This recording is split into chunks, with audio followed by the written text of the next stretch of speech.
Hi guys, this is Sai Kumar Kurtiwada. In this video, we will learn about nested layouts. How these nested layouts work and without nested layouts, what are the problems. So first thing, we'll understand what are the problems without using a nested layouts. First thing is, if you go to the browser, you are able to see all this navigation inside the products page. Now what I want to do is I want to separate this and it should be visible in this particular products route. So once I reach the products route, you have to see this. This can be achieved in two ways. One is you can create this as a separate component and inject inside the products URL. But there could be a case where you may be getting lot of nested routes, and for each and every nested route you want to show this product details links. In that case, it is always required to import and inject your product details component wherever it is required. Instead, what I'll do is when it sees these products, automatically that particular component will be rendered. How we can achieve that? By using layouts. So here, till now we have only one layout, that is app layout. That is the root layout. So let me go into the app and you can see the layout.js. What is this layout.js? It is showing all the header content which is common, and whatever the routes you are navigating, it will show that particular layout content. In the same way, I can create some other layout in our specific routes. For example, if I want to create at the products level, I'll just go and create a new file called as layout.js. So this layout.js is a named layout. So if you use this layout, you can see that what's happening here. So the default export is not a React component. So we have to export it first. So export default, and it is also type of component, and I can use a function called as products layout. I can give any name and it has to return some content, and that content I can get it from page.js. So simple to say, like page.js, you have all this stuff and I want to move it to the layout. So now what I can do is I just copy this content and put it in our layout. Now save this.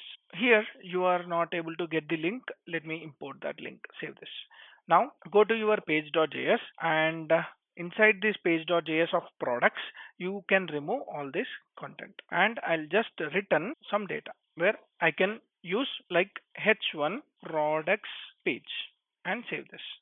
Now go to the output. You have these products, but when I click on that products, it is not navigating. Why it is not navigating is just because of one reason. I'll show you the reason.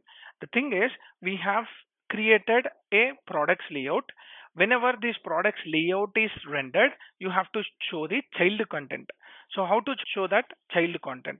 So I want to show that child content below. So let me create a div, and inside this div I can use something like children, and this children I can get it from my props. So children prop, save this.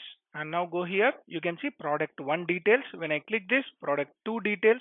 When I click this, product 3 details. When I click this, product 4 details, 5 details. All these are rendered and without removing this particular layout structure. When I click on about, you are seeing about route. When I click on this, you are seeing the products pages only.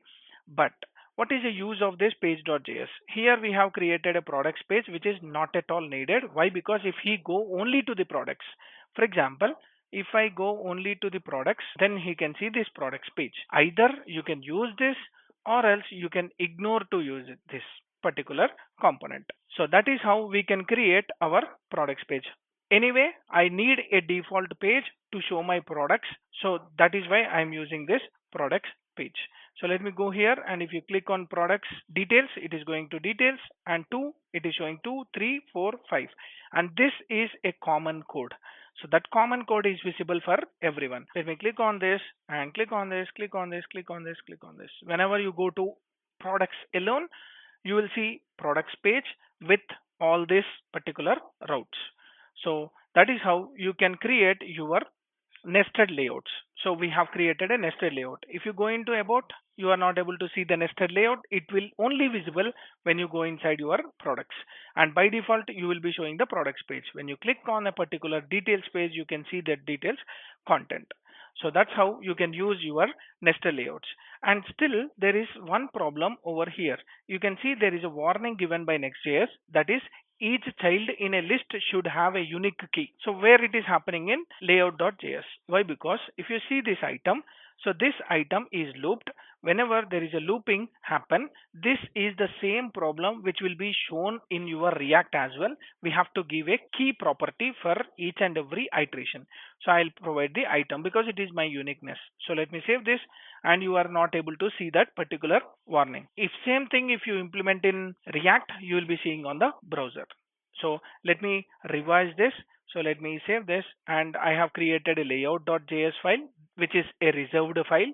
So whenever I create a layout.js inside a folder, that particular folder will have a sub layout or nested layout, and that particular layout you can use for that particular route, and you can configure whatever you want. Whenever you go into that special route, all that layout content which is common will be visible, and the remaining things will be managed by the content management. So when I click on this one, when I click on two, it is two. That means it is managed by the layout without refreshing the page, and also without removing this sub layout content. So that's about your nested layouts in Next.js. That's it for this video. In the upcoming video, we will see more about creating different set of folders which are private. So here, if you want to create any folder, that will be created as a route. So if you don't want to create a folder for a particular route and you want to ignore such folders, then what we can do in Next.js and how to implement that, we'll see in the upcoming video. Hope you like my explanation. If you like my video, like, share, subscribe to my channel for more updates. Signing off. Thank you.